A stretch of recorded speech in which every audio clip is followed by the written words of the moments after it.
कौन से? First one force upon charge, then नहीं 1/4πε into Q upon Recording in progress. R square, third one v by d या फिर v bye are. ठीक है, तो कल भी कुछ क्वेश्चन सॉल्व किए थे, आज भी क्वेश्चन सॉल्व करो, देन नेक्स्ट एप्लीकेशन के टुवर्ड्स बढ़ेंगे हम। Write down,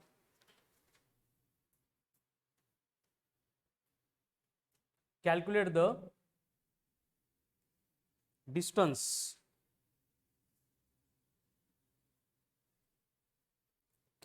the distance of the point at which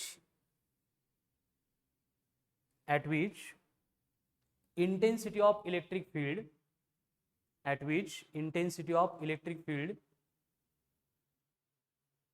due to a point charge of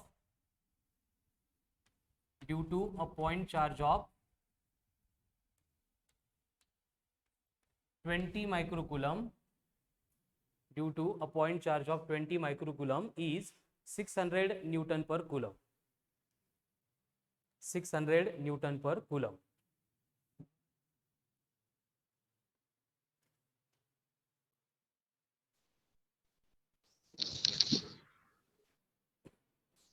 मतलब चार्ज दिया है एंड इलेक्ट्रिक फील्ड इंटेंसिटी दी है, एंड क्या फाइंड करना है आपको? डिस्टेंस फाइंड करना है, यानी आर फाइंड करना है। अब सेम टाइप के फॉर्मूले एग्जांपल कल भी डिस्कस किए थे, तो थोड़ी स्पीड बढ़नी चाहिए। ठीक है ना, अब पूरा स्टेप बाय स्टेप फॉर्मूला लिखने की जरूरत नहीं है, हमें मालूम है कि E इक्वल्स टू, कल फॉर्मूला था K 1/4πε, मतलब K था into Q upon R square. अब हमें आर स्क्वेयर दूसरे साइड में लेंगे तो आर स्क्वेयर बनेगा के क्यू अपॉन ई। कैमरा लावून काय प्रॉब्लेम नाही याला। के की वैल्यू कितनी होती है कुणाल? म्यूट कर। 9 इंटू 10 टू द पावर 9। हो रिपीटरच्या बॅकचं मी पळून आलो का? 9 into 10 to the power 9। Charge कितना दिया है? आंसर 300 मीटर का। 9 इंटू 10 की पावर 9। चार्ज कितना है? 20। माइक्रोवेव मतलब क्या लिखेंगे? -6 अपॉन में ई आ रहा है, मतलब 600 है, इसको 60 इंटू 10 लिखो। 0 0 गेट कैंसिल, ये 1 ये 3 ये 3 कैंसिल। आंसर आ रहा है 3 इंटू +1 ऊपर जाके -1 -1 -6 -7 +9 +2 रूट लेंगे तो डिस्टेंस आ रहा है √3 मतलब 1.7 इंटू 10 मतलब अप्रोक्सीमेटली 70। ठीक है ना, अगर 1.73 लेंगे तो कितना आएगा फिर? 17.3 metre. Next,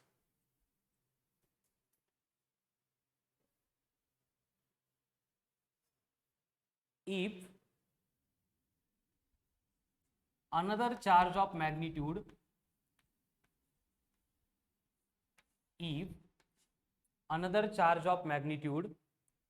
10 microcoulomb, if another charge of magnitude 10 microcoulomb is placed at same distance, ऊपर का जो क्वेश्चन था उसकी कंडीशन सेम है, placed at same distance. Same मतलब कौन सा distance?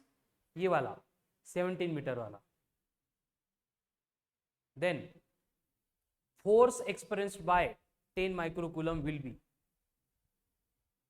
Force experienced by 10 microcoulomb will be, जो छोटा सा Q नॉट 10 microcoulomb हमने प्लेस किया है उसके ऊपर कितना फोर्स एक्सर्ट होगा ये हमें कैलकुलेट करना है। ठीक है, कैसे करेंगे अब? वेरी गुड, इलेक्ट्रिक फील्ड दिली, चार्ज दिली, फोर्स चाहिए, तो कौन सा फॉर्मूला है? F/Q, मतलब F equals to Q into E। करो फिर,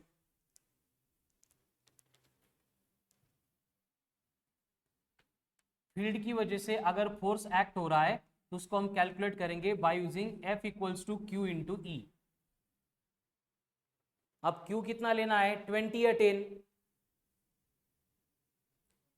10, क्योंकि 10 के ऊपर एक्ट होने वाला फोर्स चाहिए। समझ में आ रहा है ना? तो कंफ्यूज नहीं होना है, जो फील्ड प्रोड्यूस करेगा उसका कुछ लेना देना नहीं है, जिसके ऊपर फोर्स एक्ट होने वाला है वो चार्ज हम यहाँ पे कंसीडर करेंगे। ठीक है, तो Q बनेगा 10 माइक्रोकूलम दिया है, मतलब 10 इंटू -6 एंड हमने पहले डिसाइड किया है कि 20 माइक्रोकूलम के 17 मीटर इतने डिस्टेंस पे फील्ड कितनी होगी 600 होगी। तो ये E कितनी बनेगी 600 यानी 6 इंटू 10 की power +2। So it will be 6 into +2 +1 +3 -6 मतलब क्या होगा ये न्यूटन। ठीक है, next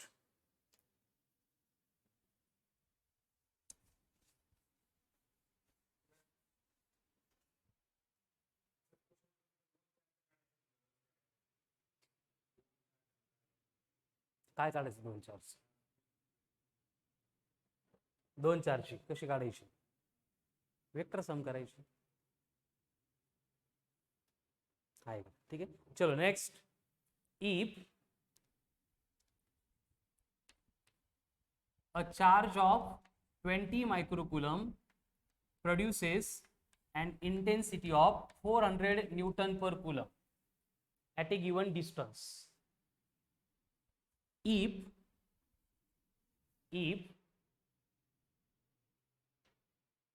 same setup, if same setup is placed in a medium, same setup is placed in a medium of dielectric constant 9, then electric field intensity will be। अब medium बदलने से electric field की intensity बदलेगी क्या, S no, क्यों, तो क्या होगी बोलो। कंडीशन क्या है, उन्होंने चार्ज को भी चेंज नहीं किया, डिस्टेंस को भी चेंज नहीं किया, बस कंफ्यूज करने के लिए चार्ज की वैल्यू प्रिंट करके दे दी, मतलब हम उसको कंसीडर करना चाहिए और हमारा आंसर रॉन्ग होना चाहिए इसलिए। अदरवाइज हमें मालूम है कि E इक्वल्स टू है 1/4 pi epsilon naught into K into Q upon R square. अब तक हम के को क्यों कंसीडर नहीं कर रहे थे, क्योंकि के इक्वल्स टू 1 होता है एयर और वैक्यूम के लिए, तो जब तक मीडियम मेंशन नहीं करेंगे हम के को कंसीडर नहीं करेंगे। ये मीडियम के लिए इलेक्ट्रिक फील्ड हो गई, वही अगर हमें एयर के लिए चाहिए तो चेंज क्या होगा 1/4 पाई इप्सिलॉन के की वैल्यू 1 बनेगी, उसको छोड़ देंगे तो ये बनेगा Q upon R square.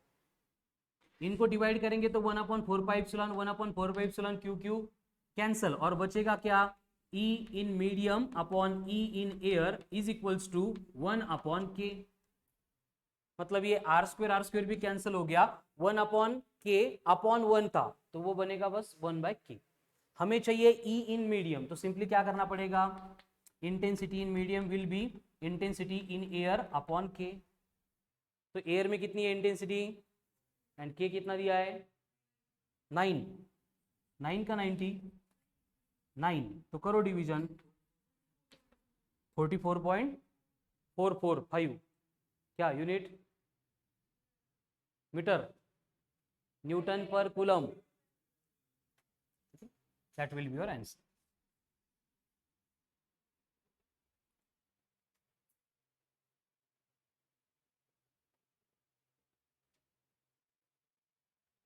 Next question, if electric field intensity is 400 Newton per coulomb from a charge at a distance of 150 centimeter,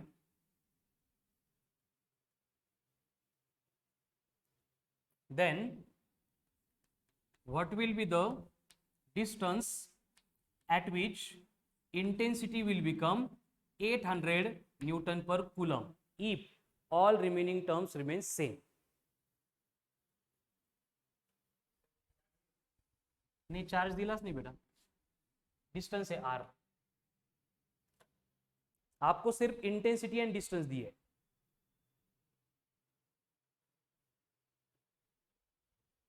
अब फिर से प्रोपोर्शनलिटी को ऑब्जर्व करेंगे तो E प्रोपोर्शनल टू 1/r² होता है। ये कैसे आ गया सोहम ने सोमेश, Q/r², तो बाकी सब कांस्टेंट है तो E बनेगा प्रोपोर्शनल टू 1/r²। तो यहां से अपन ऐसे लिख सकते हैं क्या, E2/E1 इक्वल्स टू R1/R2 का होल स्क्वायर। इनवर्सली था इसलिए 2/1 का 1/2। अब E2 हमें दिया है कितना है 800, E1 कितना है 400, रेशियो आता है 2, R1 कितना है 150 सेंटीमीटर, R2 मालूम नहीं है, इसका अपन स्क्वायर कर रहे हैं। अभी स्क्वायर नहीं चाहिए तो दोनों साइड में लेना पड़ेगा स्क्वायर रूट। अगर 2 का स्क्वायर रूट लेंगे तो वो आता है 1.4 इक्वल्स टू आ गया 150 अपॉन R2। तो R2 कितना बनेगा 150 अपॉन 1.4, करो डिवीजन कितना आता है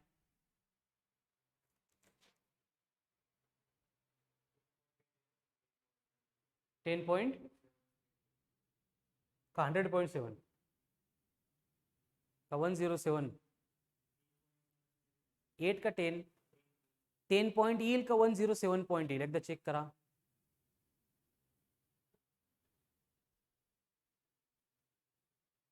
किती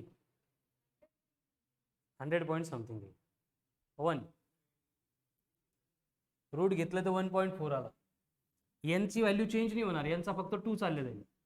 तो ये बचेगा 150 अपॉन 1.4, तो यहाँ पे अपन इसको 1500 अपॉन 14 ऐसे भी कर सकते हैं। अब करो डिवीजन, 14 का टेबल आता है, करो फिर।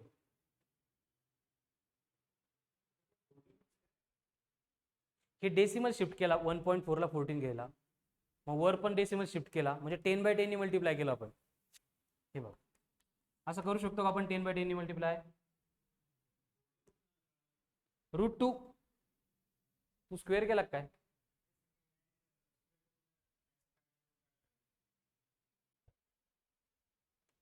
ठीक आहे आता कर। संस्कृती किती आहे 107 पॉइंट समथिंग, अप्रॉक्सिमेटली अपन उसको 107 सेंटीमीटर ले सकते।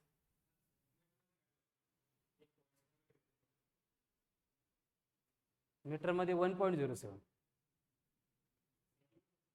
हो, तर मग मीटर मध्ये 1.07 हो, मीटर म्हटला होता ना, तर मीटर मध्ये 1.07 येतं असं मी म्हणतोय। डेसिमलच खूप घोळ करतो, त्यामुळे आपण स्टार्टिंगच डेसिमल शिफ्टिंग पासून करतो। चलो next, what will be the force acting on A charge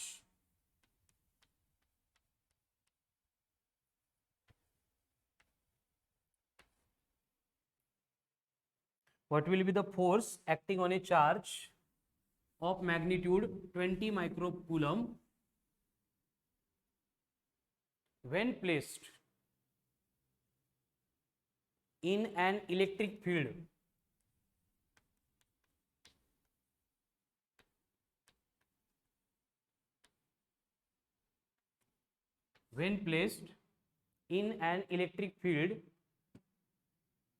produced by charge of 100 microcoulomb at a distance of 30 centimeter।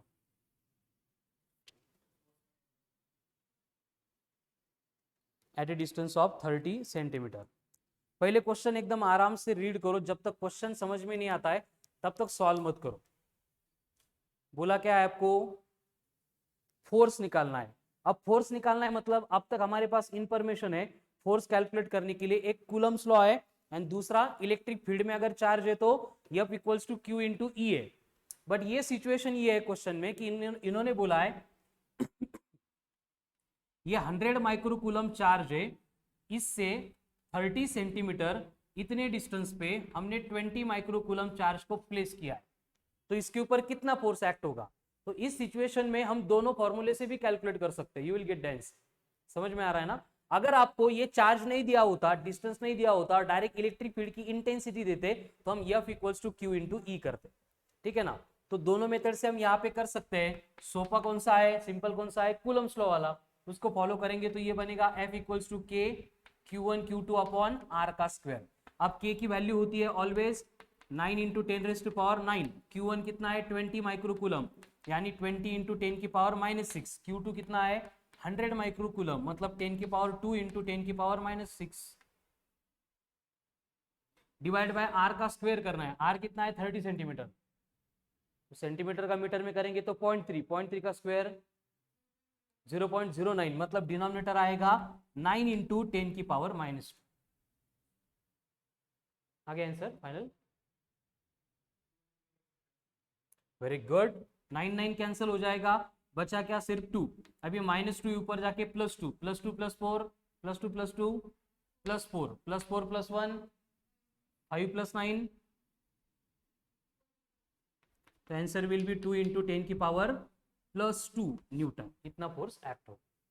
Okay, तो देखो बेसिकली हमने कल जो फॉर्मूले डिराइव किए थे, है ना, E = F/Q 1/4πε/Q/R² and V/D, उससे रिलेटेड बेसिक बहुत सारे क्वेश्चन के हमने यहाँ पे प्रैक्टिस की है, टेस्ट में भी इंक्लूडेड थे, है ना। जो टेस्ट में गलत हो गए फिर से सॉल्व करने का ट्राई करो, नहीं आ गए तो डाउट्स में क्लियर करो। अभी हम सेम कंसेप्ट का थोड़ा सा आगे का पार्ट पढ़ने वाले हैं, जिसमें क्या होगा, देखो सेम फोर्स की जो कंसेप्ट है, हमने देखा कि चार्ज को अगर इलेक्ट्रिक फील्ड में प्लेस कर देंगे तो उसके ऊपर फोर्स एक्ट होगा Q × E। तो इस इंफॉर्मेशन से हमें इसको काइनेमेटिक्स के साथ रिलेट करना है। मतलब अगर चार्ज के ऊपर इलेक्ट्रिक फील्ड की वजह से फोर्स एक्ट हो रहा है तो फोर्स क्या करेगा, चार्ज को एक्सेलरेट करेगा, है ना। किसी भी बॉडी के ऊपर अगर फोर्स एक्ट होता है, वो अगर अनबैलेंस्ड फोर्स है, तो उस केस में बॉडी क्या होती है, एक्सेलरेट होती है। तो मुझे यहाँ पे अगर एक्सेलरेशन कैलकुलेट करना है तो हमें क्या करना पड़ेगा, according to Newton's law force होता है मास इंटू एक्सेलरेशन। तो सिंपली हम इन दोनों को इक्वेट करेंगे तो एक्सेलरेशन के लिए हमें एक्सप्रेशन मिलेगा Q × E/m। Extremely important formula, electrostatics में भी रिक्वायर्ड होगा, करंट इलेक्ट्रिसिटी में भी रिक्वायर्ड होगा। ठीक है, स्टार मार्क करके नेक्स्ट रीडिंग लिखो। Acceleration of the charge particle, acceleration of the charge particle in an external electric field, acceleration of the charge particle in an external electric field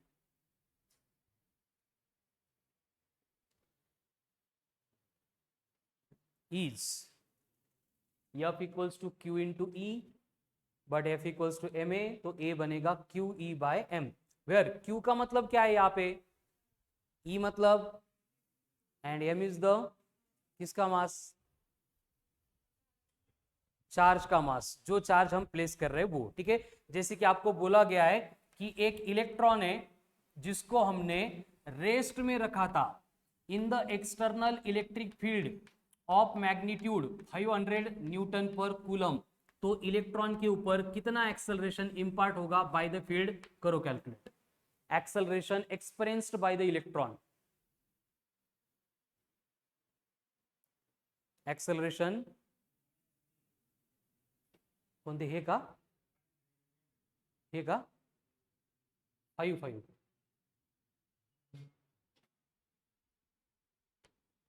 500 N/कूलम।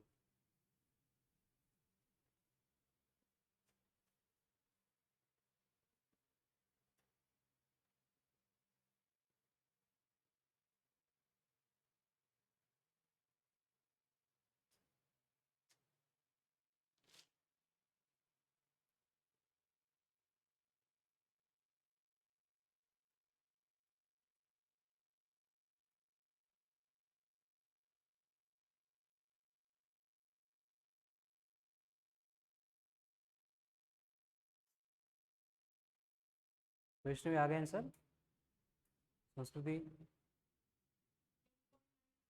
Proton card, alpha particle card, दोनों पण card, acceleration. देखो क्या होगा, जिनका नहीं आ रहा है answer board पे ध्यान दो।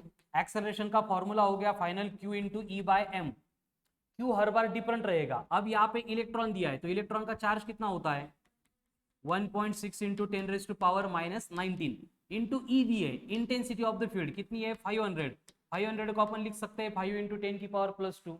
अब डिनोमिनेटर में कौन है, m यानी मास ऑफ इलेक्ट्रॉन, तो ये मास ऑफ इलेक्ट्रॉन होगा 9.1 × 10⁻31 kg, 9.1 × 10⁻31। यहाँ तक क्लियर है। अब बची कैलकुलेशन की बात, कैलकुलेशन के लिए क्या करना होगा, देखो 1.6 × 5 मतलब 8 आता है, 80 आता है ना, एक डेसिमल छोड़ देंगे तो 8, 9.1 को 9 ले लो तो ये 8/9 एक ब्रैकेट में आ गए, -31 ऊपर आके +31 +31 +2 +33 -9 24 +24, तो ये बन गया 10⁻24। अब 8/9 करना है, 80/9 करेंगे, मतलब डेसिमल कंसीडर करके, तो 8/9 कितना आता है, 0. अगर 81 होता तो 9 आता। ठीक है, तो अप्रोक्सीमेटली ये अराउंड 0.9 ही आएगा इंटू 10⁻24 मीटर पर सेकंड का स्क्वायर। ठीक है। अभी सेम इलेक्ट्रॉन के बारे में बोला जा रहा है कि अगर पहले रेस्ट में था, बाद में हमने फील्ड में उसको प्लेस किया है, फील्ड अप्लाई कर दी, तो after the time interval of 10 second what will be its velocity. 10 second के बाद, 10 सेकंड के बाद उसकी वेलोसिटी कितनी होगी? ओ नो, -19 है वो, तो ये कितना आएगा फिर? 40। असा ओळू तो 0.9 इंटू 10⁻14। चलो अब वेलोसिटी कैलकुलेट करो।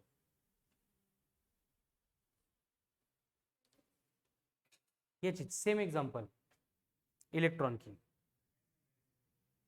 क्या वेलोसिटी कैलकुलेट करनी है।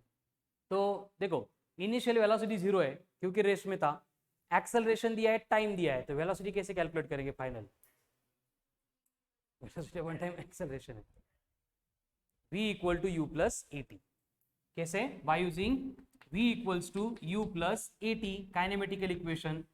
अब इसमें u तो 0 है, v चाहिए, तो v इक्वल्स टू क्या बनेगा? a इंटू टी, यानी सिर्फ 10 से मल्टीप्लाई करेंगे तो वेलोसिटी कितनी बनेगी? मतलब 9 इंटू 10 की पावर 13 मीटर पर सेकंड, हाँ 14।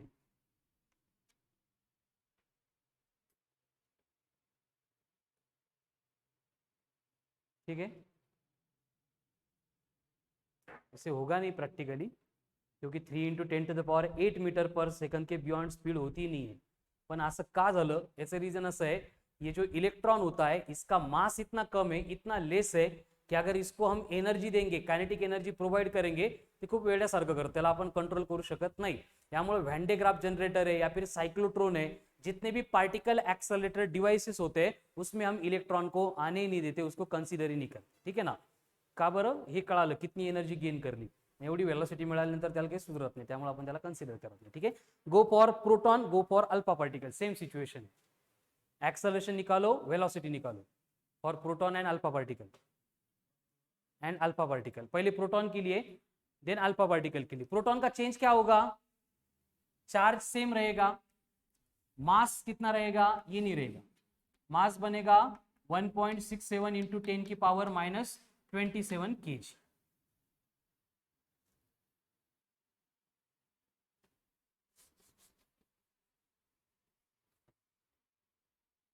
फिर से एक्सेलरेशन बोला, ए की फॉर्मूला है चार्ज का, क्यू ई बाय एम।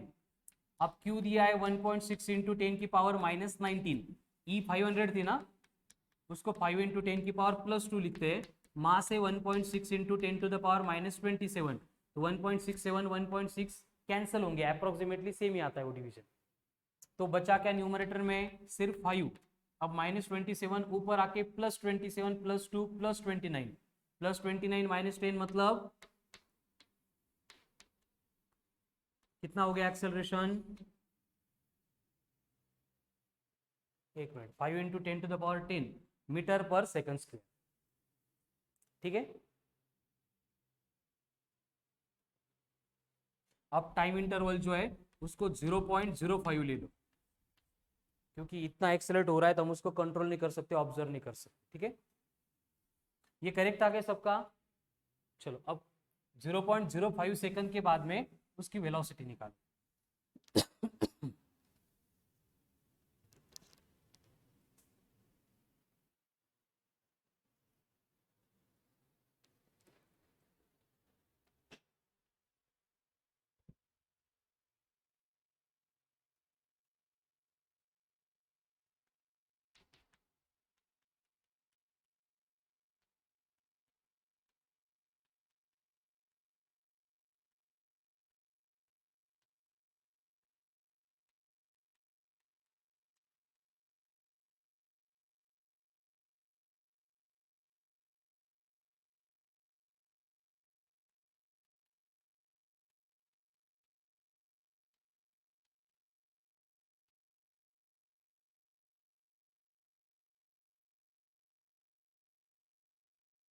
चलो आगे आंसर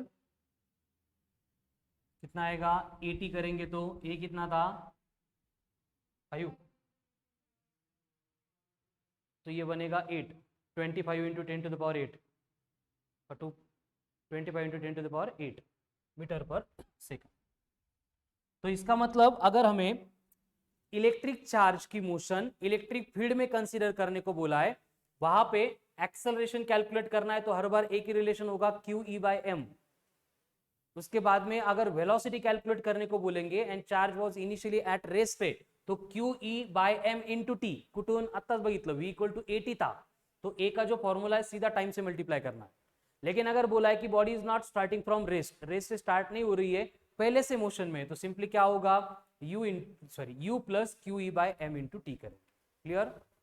नेक्स्ट, इसी तरह से अगर हमें लीनियर मोमेंटम चाहिए, linear momentum of charge particle जो मोशन में सेट हो गया, तो how to calculate linear momentum? Mass into velocity. अब यहां पे p is equals to M, velocity का फॉर्मूला क्या है? q into E by M into T, तो यहां पे mm कैंसिल हो जाएगा और लीनियर मोमेंटम बनेगा q into E into T, अगर मोशन स्टार्टिंग फ्रॉम रेस्ट है तो। ठीक है, सेम प्रोसेस में मुझे बोलो काइनेटिक एनर्जी कितनी आती है? Half M V square, very good.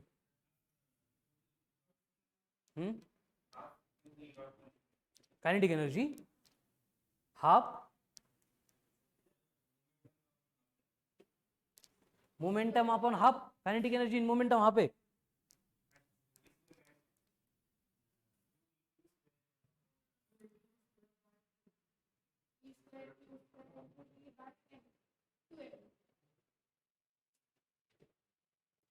परत करा तुम्ही दोघं, दानिश फिर से करो।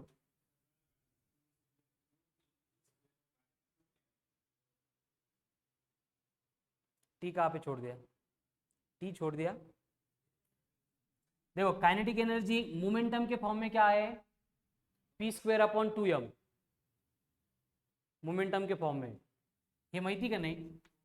Kinetic energy equals to half M V square है, इसको मास अपॉन मास से मल्टीप्लाई करेंगे तो ये बनेगा m square V square upon 2m, but m into V को बोला जाता है मोमेंटम, इसलिए काइनेटिक एनर्जी इक्वल टू होता है p स्क्वायर अपॉन 2m। अगर उस रिलेशन से करेंगे तो q square e square t square upon twice of m. And असं नाही आठवलं तर भाई basic formula half of m into v square है, v का स्क्वायर मतलब q square e square t square upon m square, एक एम कैंसिल हो जाएगा। ठीक है, तो ये आ गई काइनेटिक एनर्जी। फोटो ने लिहून घे ना बेटा।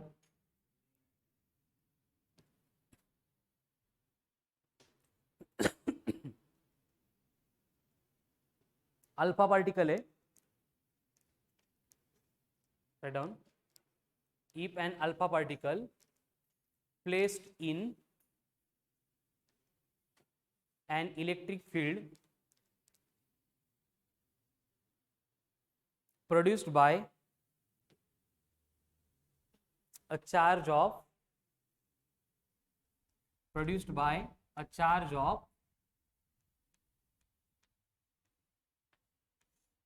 100 pc मतलब picocoulomb at a distance of 300 centimetre.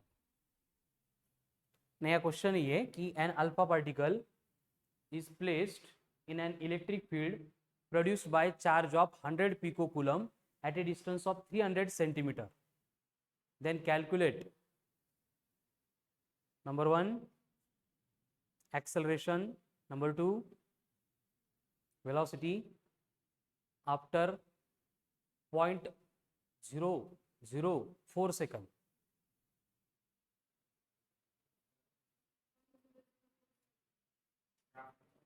(0.004 second). Then linear momentum and kinetic energy at the same instant. Linear momentum and kinetic energy at the same instant.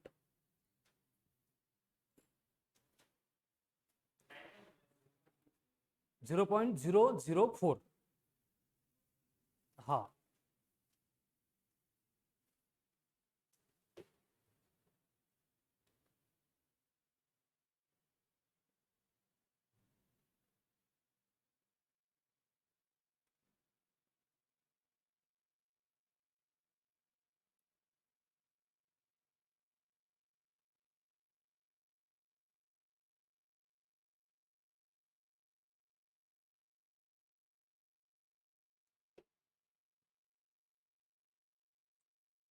चलो पार्टिकल कौन सा दिया है, अल्फा पार्टिकल।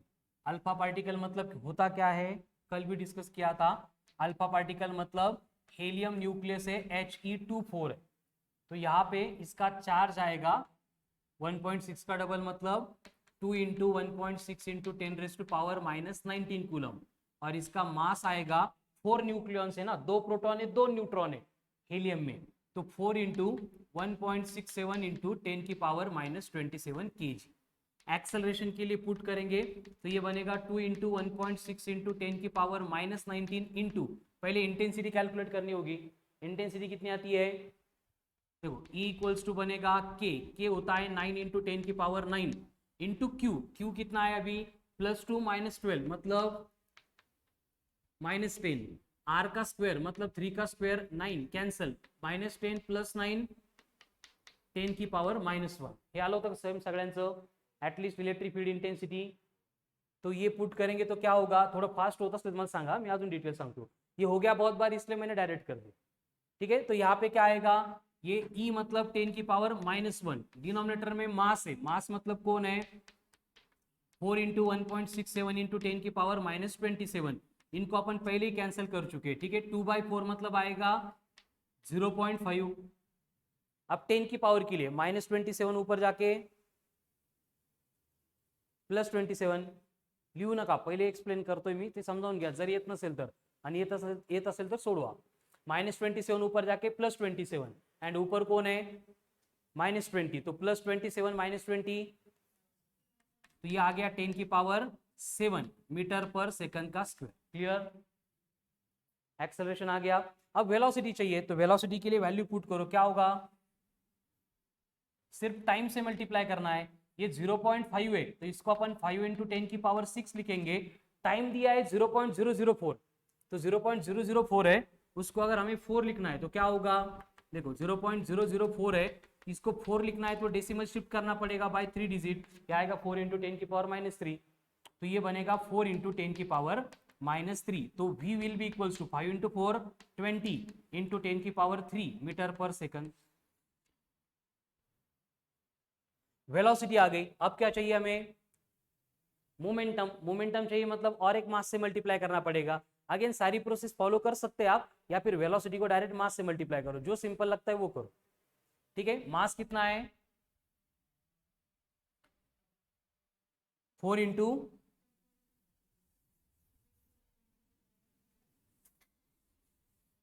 यहाँ पे करते, तो मोमेंटम बनेगा 4 इंटू 1.67 इंटू वी कितनी है 20 इंटू 10⁻3, तो मोमेंटम कितना आएगा 4 इंटू 2 मतलब 8, 8 इंटू 1.6 मतलब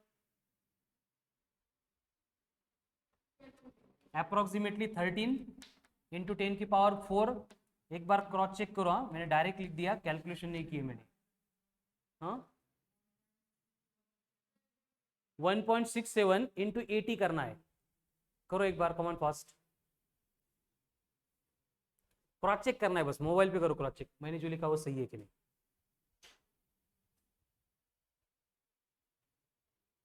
1.67 इंटू 80 या फिर 8 कर,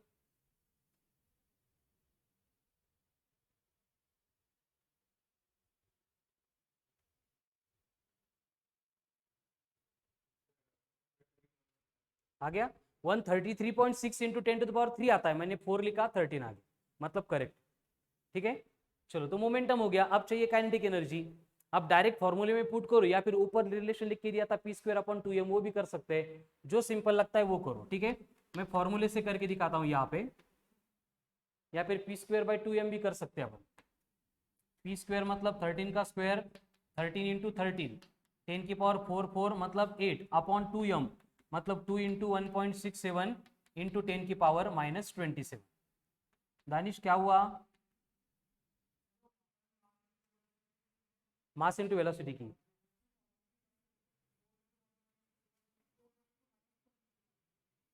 वो भूल गए ना,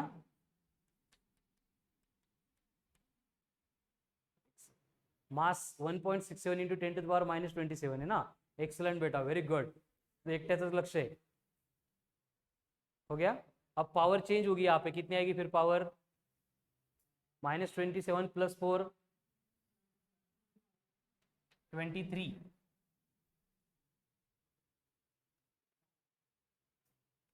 काइनेटिक एनर्जी करो।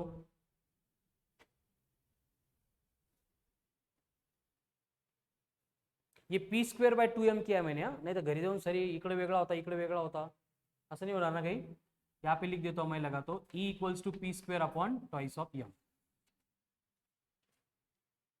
ठीक है, कर कैलकुलेशन करना जोर आलं।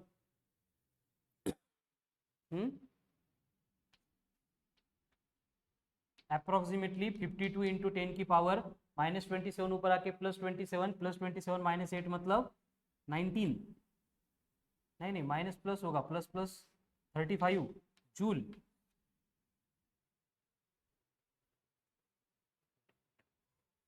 ये +8 नहीं है, -23 मतलब ये -46 है, तो ये +27 ऊपर आएंगे, +27 -46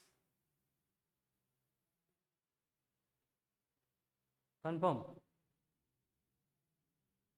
-19 जूल। ये आ गई काइनेटिक एनर्जी। एक बार ये क्रॉस चेक करो, 13 इंटू 13 डिवाइड बाई 2 इंटू 1.67 कितना आता है? 13 इंटू 13 169 डिवाइड बाई 2, मेरा नहीं आता दानिश, हाँ डिवाइडेड बाय 1.67। असं की एक्झाम मध्ये बसवलं पाहिजे त्यांनी समोर, आहे ना, पटपट कॅल्क्युलेशन सांगायला।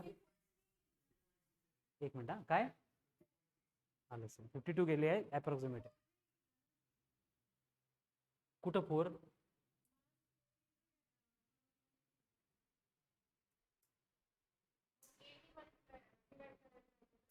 कशाने 8 कुठून आणला आता? हे परत सांगतो मी काय केलं। हाँ वेलोसिटी तक तो किसी को प्रॉब्लम नहीं है, सेम थी। मोमेंटम क्या है? Mass into velocity. तो मास कितना है अल्फा पार्टिकल का? 4 into 1.67 into 10 to the power -27 घेतलंय का? 4 1.67 -27 वेलोसिटी यहाँ पे कैलकुलेशन करके जो आई थी वही है। तो ये कैलकुलेशन तो करेक्ट है, चेक किया था। फिर उसके बाद में काइनेटिक एनर्जी के लिए फॉर्मूला लिया पी स्क्वेयर बाय 2m। तो P कितना आ रहा था? 30,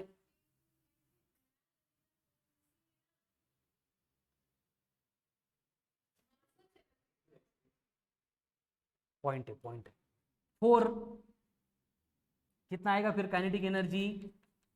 13 इंटू 10 की पावर -90। मास हमें कितना दिया है? 4 इंटू 1.67 लिया है ना, हमने सिर्फ कितना लिया था? 1.67, तो यहाँ पे 4 मिसिंग थे, करेक्ट। तो आ गया finally 13 into 10 to the power -90। ठीक है, चलो बहुत हो गया इसका। Kinetic energy, velocity, acceleration, momentum, चारों एक साथ नहीं आएंगे, कोई भी एक पूछा जाएगा आपको। बट अभी इतने क्वेश्चन सॉल्व किए तो फॉर्मूले भूलेंगे नहीं, ठीक है ना, फॉर्मूले लर्न हो गए। नेक्स्ट, अब देखो क्या होगा, स्टार मार्क करके लिखो, स्टेटमेंट ही लिखो। Whenever an electron enters,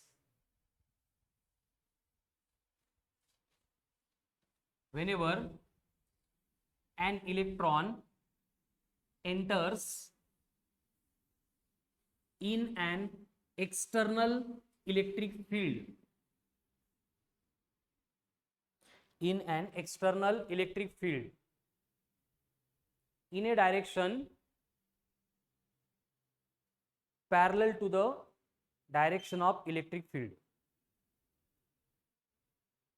then तो इलेक्ट्रॉन का क्या होगा बोलो पहले। मतलब स्टेटमेंट में ऐसे लिखा है कि ये डायरेक्शन ऑफ इलेक्ट्रिक फील्ड है, एंड इस इलेक्ट्रिक फील्ड में इलेक्ट्रॉन एंटर कर रहा है और इलेक्ट्रॉन की मोशन की डायरेक्शन भी इलेक्ट्रिक फील्ड के सिमिलर है। तो इलेक्ट्रॉन का क्या होगा? क्या होगा मतलब दो ही चीजें होगी, एक तो स्पीड अप होगा, नहीं तो स्पीड डाउन होगा। समझ में आ रहा है ना, इलेक्ट्रॉन का प्रोटॉन नहीं बनेगा, तो स्पीड बढ़ सकती है या फिर कम हो सकती है। क्या होगा? वाढेल, इंक्रीज होगी। क्यों? सेम डायरेक्शन मध्ये म्हणून। क्या होगा? आता असं का? पहिला रेजिस्टन्स भेटेल नंतर कसा पण एक्सप्लेन कर बरं। संस्कृत से तू विचार करून एक्सप्लेन कर मला तो परत. Very good. वाय? म्हणून माहिती आहे. कमी का होईल?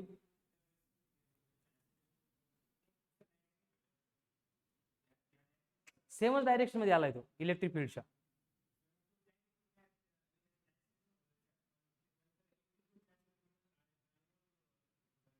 बर, आणि नंतर स्पीड का वाढेल? हा वैष्णवी क्या लगता है बेटा? काही तर वाटलं पाहिजे ना, म्हणजे कुछ तो कुछ ऐसे कैसे हो रहा है, नेमकी रिझन क्या आहे? काय डिक्रीज होईल नंतर इन्क्रीज नाही होणार का?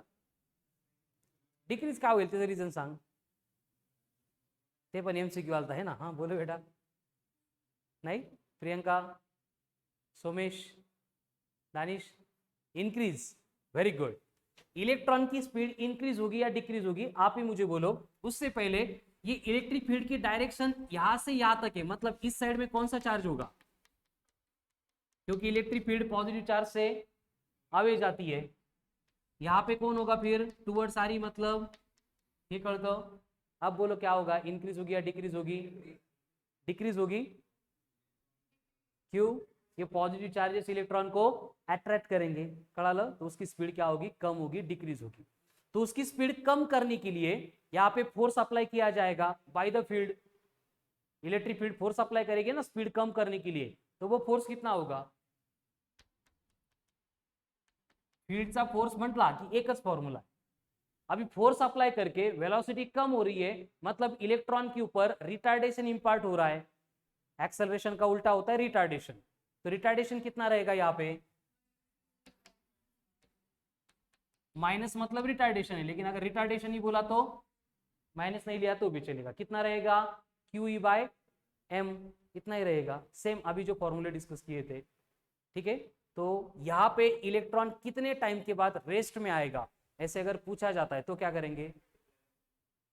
इलेक्ट्रॉन कितने टाइम के बाद रेस्ट में आएगा, ऐसे अगर पूछा जाता है तो वही काइनेमेटिकल इक्वेशन लेना पड़ेगा.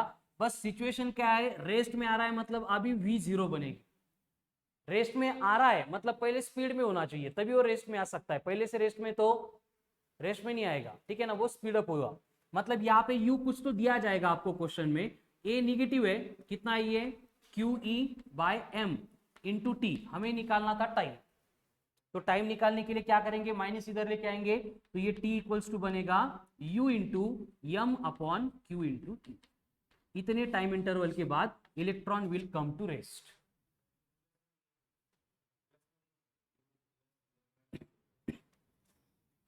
नहीं माइनस इंटू इंटू, ये माइनस था ना, ऑलरेडी इधर लेके आ गए. तो U एक साइड है, QE by M into T दूसरी साइड है. उल्टा हो गया उधर. अगर आपको बोला गया है कि इलेक्ट्रॉन कितने डिस्टेंस के बाद रेस्ट में आएगा, तो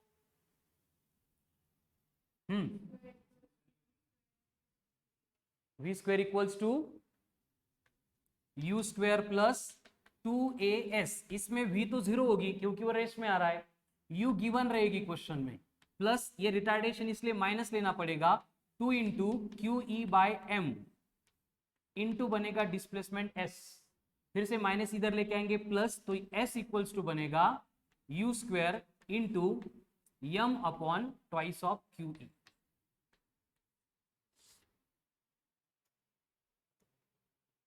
इतने डिस्टेंस के बाद वो रेस्ट में है. ओके.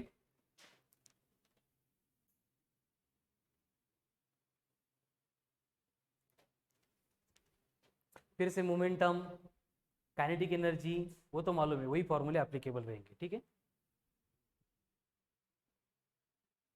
ले आइएगा.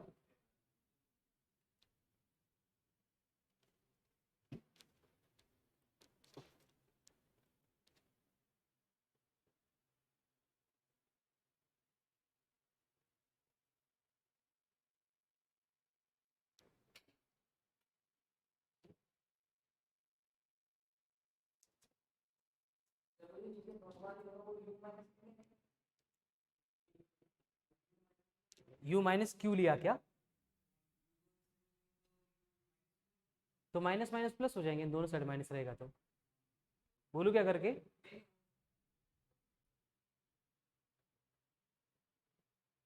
कर रफ। अब सेम सिचुएशन में अगर बोला जाता है कि इलेक्ट्रॉन एंटर कर रहा है, ठीक है लिख के देता हूं, ये होने के बाद बोलो, कोई गड़बड़ नहीं है। हो गया। हमने यहाँ पे ना हर बार क्यू एंड एम मेंटेन किया है, इसका मतलब इलेक्ट्रॉन देंगे, प्रोटॉन देंगे, अल्फा पार्टिकल देंगे, सबके लिए फॉर्मूले सेम, बस कंडीशन अलग होगी किसका क्या होने वाला है, ठीक है।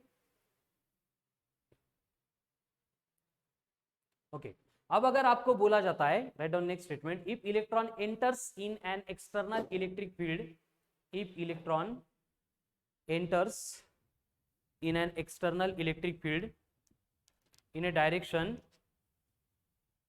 opposite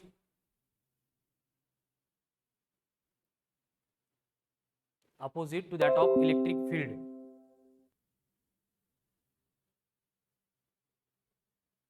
then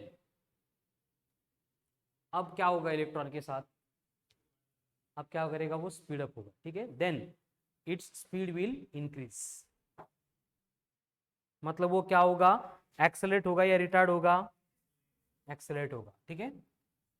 यानी कि देखो अब बोला है इलेक्ट्रॉन यहां से एंटर कर रहा है, अब अगर ये इलेक्ट्रॉन है, ये पॉजिटिव चार्ज है तो ये अट्रैक्ट करेंगे, ये नेगेटिव चार्ज उसको रिपेल करेगा, मतलब जो स्पीड से वो एंटर कर रहा था उससे स्पीड उसकी बढ़ेगी, ठीक है।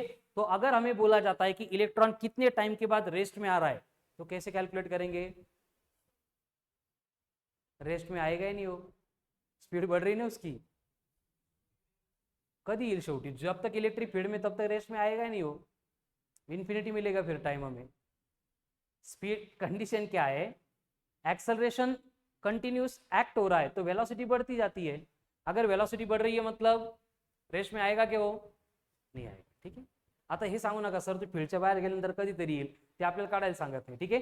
तो ये सारे फॉर्मूले यहाँ पे एप्लीकेबल है क्या, एस नो नहीं है, तो यहाँ पे क्या करना पड़ेगा हमें, फिर एक्सेलरेशन होगा क्या यहाँ पे, पहले से फोर्स एक्ट होगा क्या, कितना होगा फोर्स, Q इंटू ई, देन एक्सेलरेशन कितना होगा, क्यू ई बाय एम।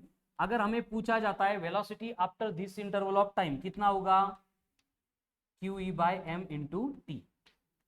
तो दोनों वेलोसिटी के लिए कंडीशन डिफरेंट है, यहाँ पे वेलोसिटी 0 बनती थी, उसका टाइम निकालना था, यहाँ पे 0 नहीं बनने वाली, इसलिए गिवन टाइम पे वेलोसिटी हम निकाल सकते हैं, ठीक है। एंड अगर पूछा जाता है कि गिवन टाइम इंटरवल में वो कितना डिस्टेंस कवर करेगा, तो S equals to U 0 consider करेंगे पहले रेस्ट में वो,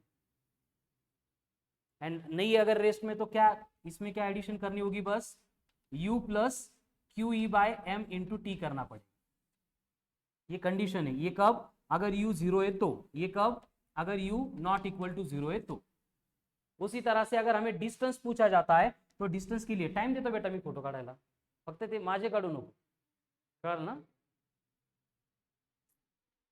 एस इक्वल्स टू होगा ut plus half of eighty square, आता युट्यूब वरून लाईव्ह लेक्चर वरून काढू शकता, तसं काही प्रॉब्लेम नहीं है। ut plus half of eighty square क्या है, काइनेमेटिकल इक्वेशन है। अब इसमें अगर बोलेंगे कि u 0 है तो गिवन टाइम इंटरवल में डिस्टेंस कितना बनेगा, 1/2 इंटू ए कितना है, Q E bye 2m into बनेगा टी का स्क्वायर, एंड अगर u नॉट इक्वल टू 0 है तो बस u प्लस दिस टर्म आएगी, कळालं ना। कंडीशन दोनों समझ में आ रही ना। अभी सेम प्रोसेस एप्लीकेबल होगी for proton, for alpha particle, for deuteron, for tritium, जो भी ले रहे हो उसके लिए। नाही वेगळं काय होईल, फक्त हे डायरेक्शन वेगळे असतील, बाकी फॉर्म्युले सारे सेम एप्लीकेबल है। कैसे, अब देखो, आता फॉर्मूले नवीन लिहायचे नहीं, ये सेम आपको ऐड करना है। अगर आपको बोला जाता है कि प्रोटॉन है और वो एंटर कर रहा है in the direction of electric field, तो वो रिटार्डेड होगा, रिटार्डेशन होगा या एक्सेलरेशन होगा, उसके ऊपर एक्सेलरेट होगा। क्यों एक्सेलरेट होगा, अब अगर बोला है प्रोटॉन है, यहां पे आ रहा है, प्रोटॉन पॉजिटिवली चार्ज पार्टिकल है, तो ये पॉजिटिव चार्ज उसको रिपेल करेगा, मतलब वो एक्सेलरेट होगा। तो अगर प्रोटॉन एंटर कर रहा है in the direction of electric field, तो ये एप्लीकेबल या ये एप्लीकेबल है, ये वाले दिया मग। if proton enters in an external electric field in a direction same as that of electric field.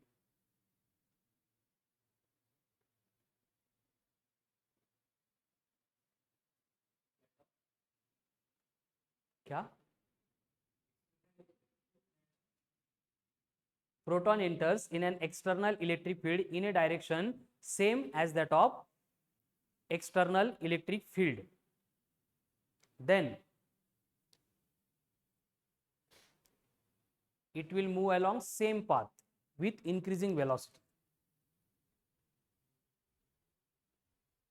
मतलब क्या होगा? It will get accelerated.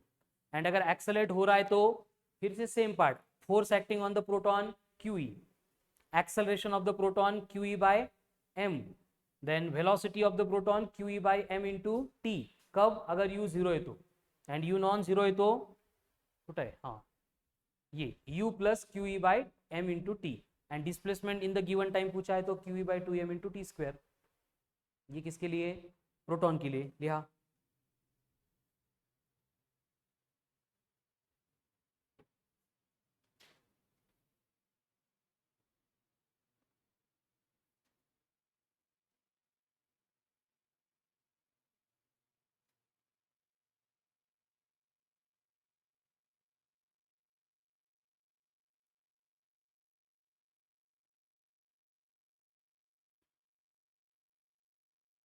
अब अगर उल्टा करेंगे तो if proton enters in a direction opposite to that of electric field तो retardation होगा, it will come to rest, and rest में आ रहा है मतलब ये सारे फॉर्मूले वहां पे एप्लीकेबल होंगे. Right down next.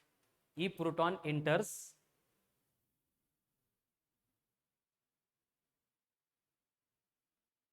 in the direction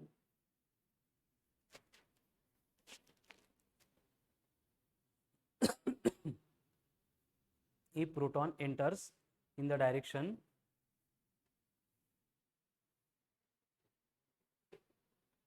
opposite to that of electric field, opposite to that of electric field, then its speed will decrease and it will come to rest. कारण त्या पॉझिटिव्ह प्लेटमध्ये घुसू तर शकत नाही तो, त्याला त्याच्या अलीकडे थांबावं लागेल, रिपल्शन होगा तो.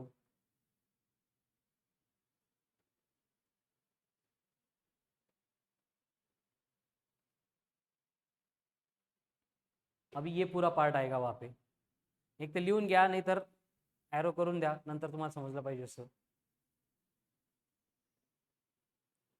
अभी अल्फा पार्टिकल की कंडीशन एंड प्रोटॉन की कंडीशन सेम रहेगी. ठीक है, पॉजिटिव चार्ज दिया, नेगेटिव चार्ज दिया, बस उसके ऊपर डिपेंड करेगा. ये कब एप्लीकेबल था? If particle enters in A direction इधर पैरेलल और एंटी पैरेलल, मतलब थीटा इक्वल टू 0 है या फिर 180 डिग्री है तो. लेकिन अगर चार्ज पार्टिकल एंटर कर रहा है इन ए डायरेक्शन परपेंडिकुलर तो क्या होगा? Write down. If a charge और charge particle, if a charge or charge particle enters in an external electric field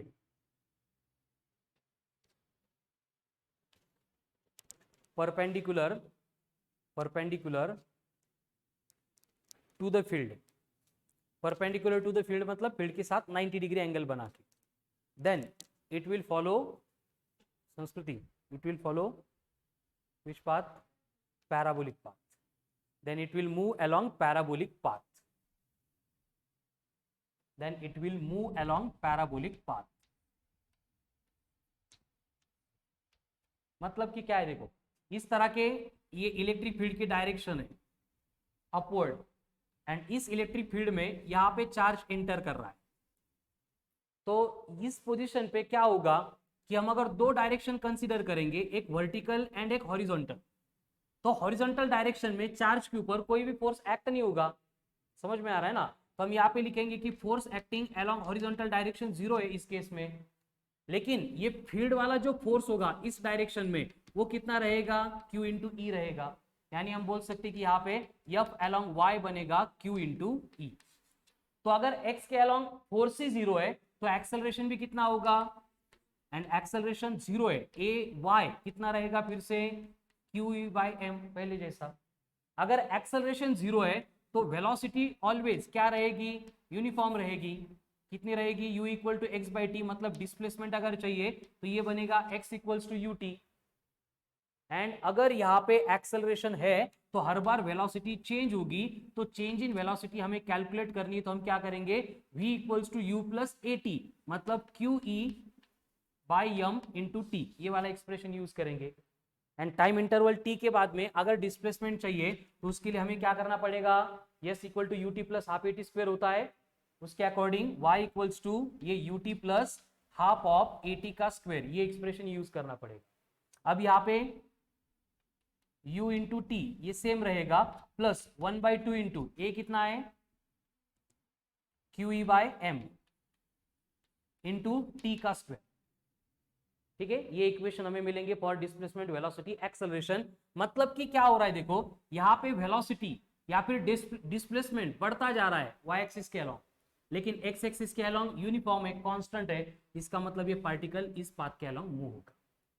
तो ये पैराबोलिक पाथ कैसे है, इसके लिए हमें बस क्या करना पड़ेगा, इस स्टेप में ये t की वैल्यू पुट करनी पड़ेगी। x equals to you T है तो t क्या बनेगा, गरज नाही त्याची, फक्त आपल्याला रिलेशन पाहिजे असेल तर t इक्वल टू बनेगा x बाय यू, तो यहाँ पे t स्क्वेयर है तो ये बनेगा x square by you square, तो y प्रोपोर्शनल टू आ रहा है x square, which is the equation of parabola जे आपण घेणार आहे। ठीक है ना, इसलिए ये पैराबोलिक पाथ के अलोंग मूव होता है। बेटा अभी चार्ज बोला मैंने, प्रोटॉन इलेक्ट्रॉन ऐसे कुछ नहीं बोला, ठीक है, तो कोई भी चार्ज आएगा वो पैराबोलिक पाथ पे अलोंग मूव होगा, डिपेंड करेगा प्रोटॉन है तो एंड इलेक्ट्रॉन है तो पैराबोलिक की डायरेक्शन क्या रहेगी, रिवर्स रहेगी। ठीक है, upward parabola and downward parabola कैसे रहेगा बोलो, अगर ये फील्ड के डायरेक्शन में जा रहा है मतलब फील्ड उसको अट्रैक्ट करेगी, कब होगा, प्रोटॉन के साथ होगा या इलेक्ट्रॉन के साथ होगा, प्रोटॉन के साथ, एंड वही अगर इलेक्ट्रॉन आएगा तो नीचे जाएगा, क्योंकि नीचे पॉझिटिव्ह चार्ज है ना, तो नीचे अट्रॅक्ट करेगा। कळतंय, बघा व्यवस्थित समजावून घ्या, इक्वेशन्स लिहा, नाही कळाले परत विचार। ठीक आहे, खाली पॉझिटिव्ह चार्ज आता, मग हा जो दाखवतो डायरेक्शन ही पॉझिटिव्ह चार्जची आहे, तर रिपल्शन होईल ना, एंड वो अगर निगेटिव्ह होता तो पॅराबोला वही नीचे आता। हो, पॉझिटिव्ह कसा तिकडे येईल, निगेटिव्ह येईल ना तिकडं, हा इलेक्ट्रॉन साठी खाली येईल, बरोबर, ये पॉझिटिव्ह चार्ज के लिए, इलेक्ट्रॉन होता तो डाउनवर्ड पैराबोला। ओके, तो ये हो गया all about motion of charge particle in an external electric field. कोई भी charge particle external electric field में आ रहा है तो वो कैसे मूव करेगा, इस रिलेटेड का information. Now write down next point, principle of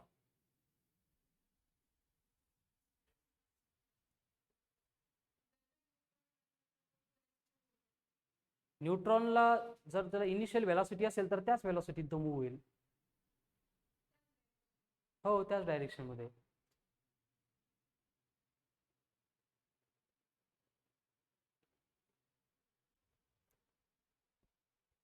मतलब आज हमने इलेक्ट्रोस्टैटिक्स की टर्म तो पढ़ी, बट उसके साथ में v equals to u plus a t, v square equal to u square plus two s, s equals to U T plus half of A T का square, and at the same time f equals to m ए।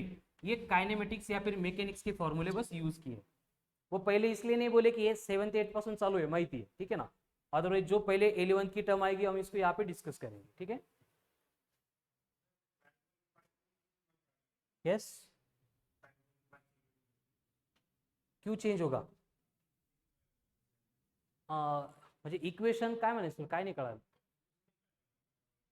हे बघ, जर दोन्ही साईडला act होणारा force same असला असता, acceleration same असलं असतं, डिस्प्लेसमेंट सेम झालं असतं, ग्राफ असा येतो, पण टी मध्ये एक्स च्या अलॉंग 2 मीटर होतोय आणि वाय च्या अलॉंग 10 मीटर होतोय, मग आपल्याला काय करावं लागेल sir, UT plus half eighty square आहे, ए ची व्हॅल्यू पुट केली मी फक्त,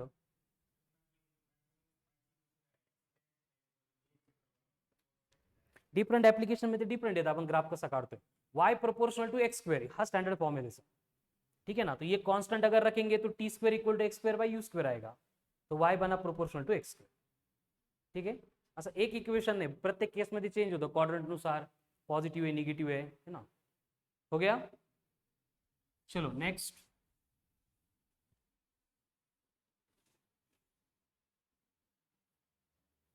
फिर से जैसे हमने कूलम्स लॉ का लॉ ऑफ सुपरपोजिशन देखा था, उसी तरह का आएगा law of superposition of electric field intensity. मतलब अगर स्पेस में मोर देन 2 चार्जेस प्लेस किए एंड उसके वजह से गिवन पॉइंट पे अगर हमें रिजल्टेंट इलेक्ट्रिक फील्ड कैलकुलेट करनी है तो हमें क्या करना पड़ेगा, इंडिविजुअल इलेक्ट्रिक फील्ड इंटेंसिटी की वेक्टर सम, एडिशन नहीं, क्या करनी पड़ेगी, vector sum. Right down, if more than 2 charges, if more than 2 charges are placed in the space, if more than 2 charges are placed in the space,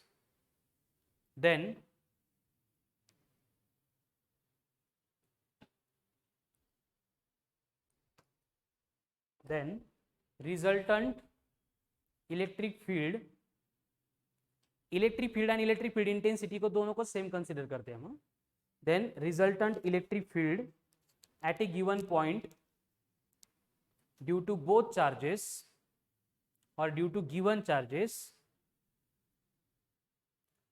is given by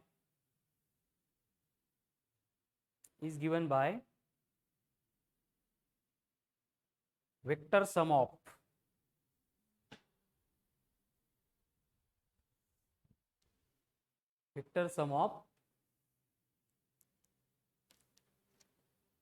individual electric fields,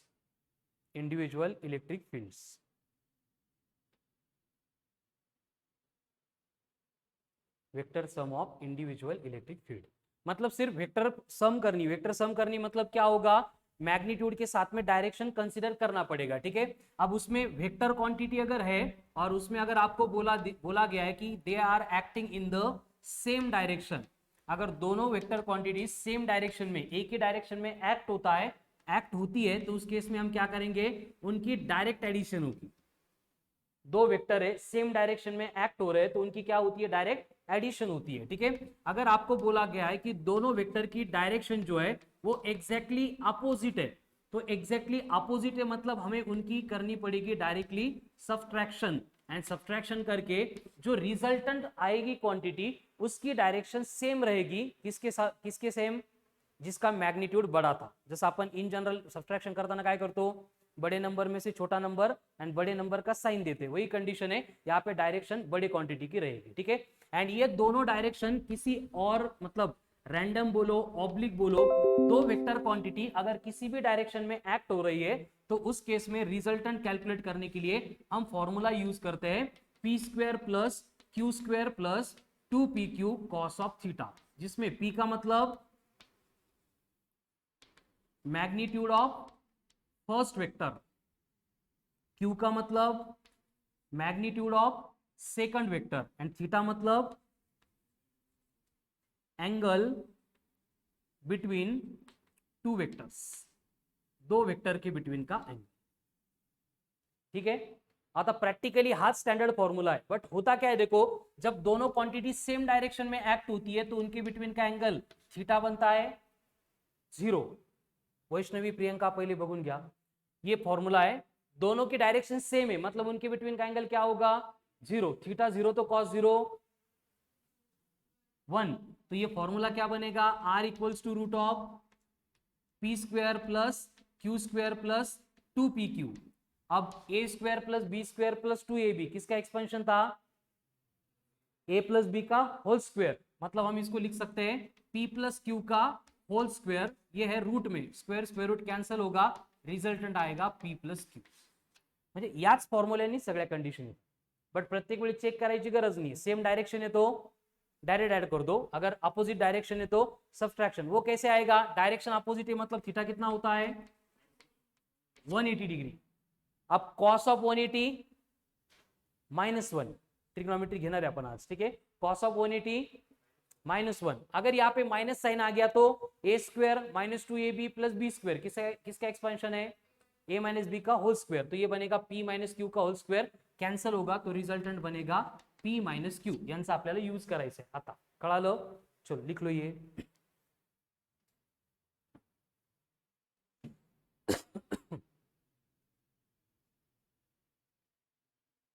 हो गया। Are क्या, ये resultant है दो vector का। मतलब कैसे, जब कूलम्स लॉ में होगा तो हमारा वेक्टर फोर्स रहेगा। अभी अपन इलेक्ट्रिक फील्ड पढ़ रहे हैं तो हमारा वेक्टर इलेक्ट्रिक फील्ड रहेगी। तो दो इलेक्ट्रिक फील्ड का जब रिजल्टेंट निकालना है हम ये फॉर्मूला यूज करते हैं। पूरे फिजिक्स में हर एक टॉपिक में रिक्वायर्ड ही है, भारी फॉर्मूला है। प्रियंका समझ रहा है, ये नया था।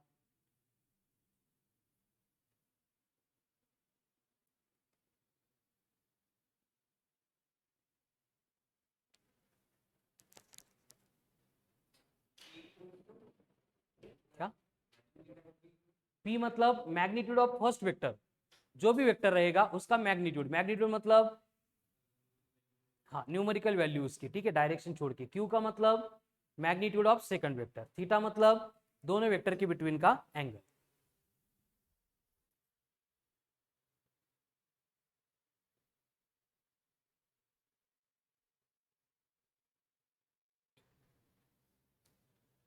ठीक है, अब ये कैसे एक्ट होता है देखो।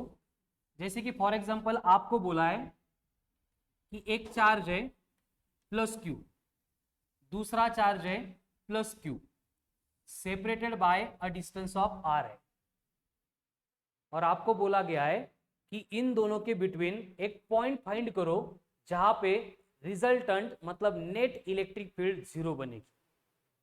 क्या है question, find the distance of point eight which intensity of the electric field will be zero. इसको Q1 बोलो, इसको Q2 बोलो, डिफरेंट भी होगी तो भी चले, क्योंकि सेम होंगे तो एग्जैक्ट मिड पॉइंट आएगा। अगर डिफरेंट है तो कैसे सॉल्व करेंगे। क्वेश्चन समझ में आ गया।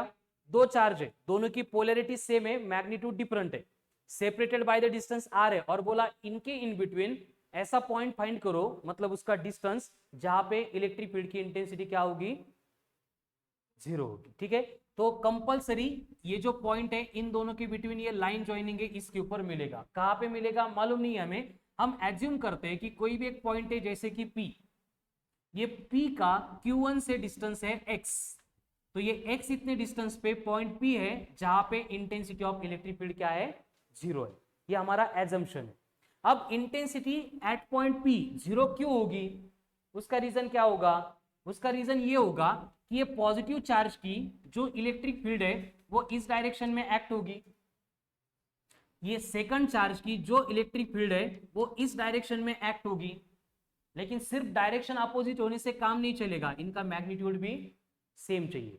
इसका मतलब इधर अगर 10 न्यूटन पर कूलम है, इधर 10 न्यूटन पर कूलम है, तो दोनों की सब्ट्रैक्शन होगी, अभी लिख के दिया था, एंड रिजल्टेंट बनेगी जीरो। ठीक है, तो हम कुछ नहीं करेंगे, बस इसमें वैल्यूज पुट करेंगे, फॉर्मूला पुट करेंगे। इंटेंसिटी का formula eight a given point क्या था, 1/4 को अपन के बोलते हैं, के इंटू क्यू। अब E2 है मतलब चार्ज लेना पड़ेगा Q2 अपॉन ये डिस्टेंस कितना है बोलो, R मायनस एक्स। कितना है, R मायनस एक्स। फक्त ही चूक करू नका, याला एक्स म्हटलो आणि याला वाय म्हटलो, मग आला आंसर तुमचा। ठीक है ना, किसी एक को ही बस आपको कंसीडर करना है। तो ये बनेगा R माइनस एक्स का स्क्वायर इक्वल टू E1 चाहिए, तो E1 के लिए बनेगा K into Q1 divided by x square, के। ठीक है, दोनों साइड में रूट लेंगे तो Q2 upon R minus X equals to root of Q1 upon X. हमें वैल्यू चाहिए x की, तो क्रॉस मल्टीप्लाई करेंगे, सिंप्लीफाई करेंगे, या फिर डायरेक्ट इथं पण वैल्यू पुट केल्या, then also you will get the answer. ठीक है, या फिर इसको सिंप्लीफाई करेंगे तो आपको शॉर्टकट फॉर्मूला मिलता है root of Q1 upon root of Q1 plus root of Q2, ये कैपिटल है, इंटू R। हे आठवलं तो डायरेक्ट आंसर है, नहीं तो ये प्रोसेस भी मैंने एक्सप्लेन कर दी। इस तरह से point eight which resultant electric field will be zero हम कैलकुलेट कर सकते हैं। लिहू नका 2 मिनट। इसमें एक कंडीशन है बस, अगर दोनों चार्ज लाइक है तो रिजल्टेंट इलेक्ट्रिक फील्ड जीरो हो रही है, ऐसा पॉइंट दोनों के इन बिटवीन आता है। लेकिन अगर दोनों की पोलॅरिटी डिफरंट है तो व्हेरी गुड, त्याच्याकडे म्हणजे कुठं, त्याच्या जवळ येईल का, इकडं जवळ नाही, इन दोनों के इन बिटवीन नहीं होता है, वो कहाँ पे होता है, जैसे कि ये प्लस Q1 है, ये माइनस Q2 है, तो इनके इन बिटवीन ये पॉइंट नहीं होता है। ये कहाँ पे होता है, इन लाइन ज्वाइनिंग सेम होती है लेकिन इसके बाहर होता है, और वो डिपेंड करता है अगर Q1 ग्रेटर देन Q2 है तो वो पॉइंट इस साइड में आएगा P, एंड अगर Q1 लेस देन Q2 होता ऊपर की एग्जांपल में तो यहां पे आता P। ठीक है, अब ये इसका डिस्टेंस हम एज्यूम करेंगे एज ए x। तो अब इसको सिंप्लीफाई करना, सॉल्व करना है, तो कंडीशन क्या होगी कि ये प्लस Q1 की जो इलेक्ट्रिक फील्ड है इस डायरेक्शन में एक्ट हो रही है E1, एंड ये माइनस Q2 की इलेक्ट्रिक फील्ड है इस डायरेक्शन में एक्ट हो रही है E2। डायरेक्शन अपोजिट हो गई, मैग्नीट्यूड अगर सेम बन गया तो इस पॉइंट P पे resultant electric field will become. ठीक है, अब वैल्यूज पुट करो, क्या होगा फिर से यहाँ पे K इंटू E1 है मतलब Q1। अब डिस्टेंस कितना लूं मैं, R प्लस एक्स लेना पड़ेगा। ठीक है, तो ये बनेगा R प्लस एक्स का whole square equals to K into Q2 divided by Q2 से कितना है डिस्टेंस, परत तेज के कैंसल, दोनों साइड में रूट लेंगे तो root of Q1 upon R plus X equal to root of Q2 upon X. यहाँ पे वैल्यू पुट करके भी आंसर कैलकुलेट कर सकते हो, या फिर डायरेक्ट इस तरह से कैलकुलेट करना है तो this plus will be replaced by minus. तो x इक्वल्स टू बनेगा root of Q1 into R divided by root of Q1 minus root of Q। ये कैपिटल है, ये बन गया x। दोनों कंडीशन डिफरेंट है, पढ़ा ना।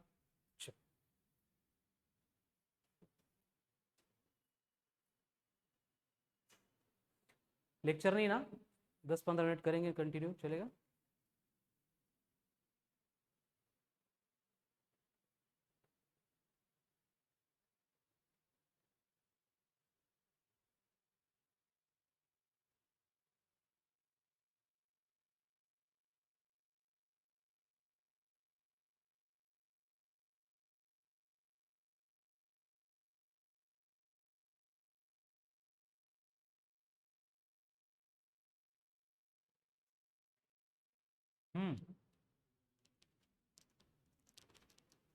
उलट वाटतं का तुला, तिकडे मायनस इकडे प्लस पाहिजे असं वाटतं का?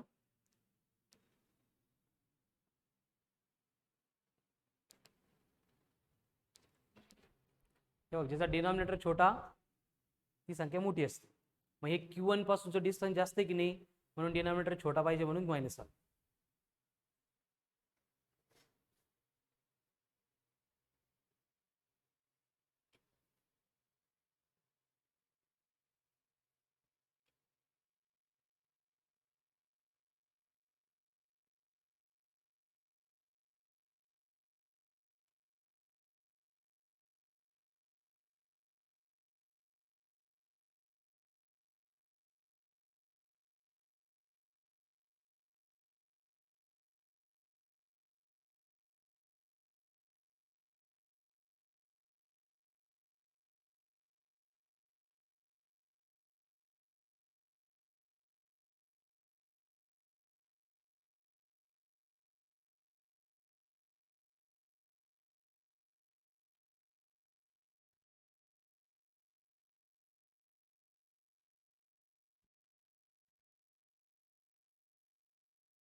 चलो ठीक है, आज के लिए प्रिपरेशन के लिए बहुत हो गया।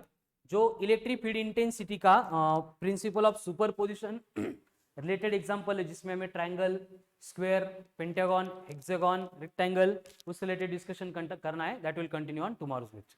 चलेगा, चलो thank you. Again tomorrow test will be there.